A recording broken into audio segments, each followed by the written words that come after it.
Momentous day for firefighters here in the Bay State. Governor Healey now signed a new law phasing out toxic chemicals found in firefighters' protective equipment that had been linked to cancer. Western Mass News reporter Glenn Kittle is getting answers on what'll change.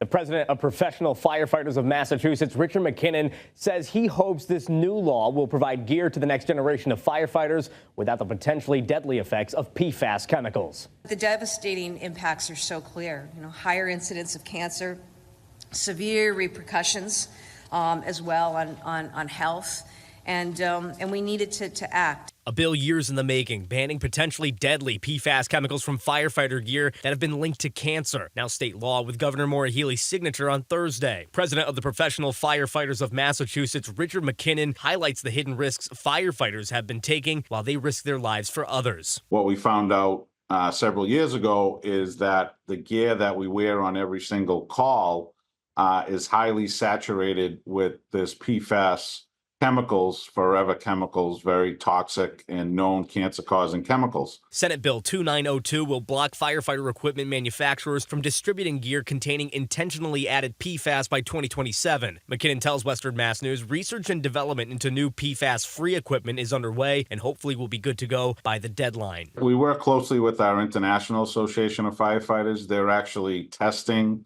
gear across the country in several bigger cities. We're hopeful that there will be an alternative that will be available on the market very soon. Springfield Fire Captain Drew Pamonte, representing Springfield at the bill signing, telling Western Mass News this is another step forward in protecting first responders. We're happy the legislation went through at the state level, so it can trickle down to the members of the PFFM, and hopefully other states will follow our lead. Reporting for Western Mass News, I'm Glenn Kittle.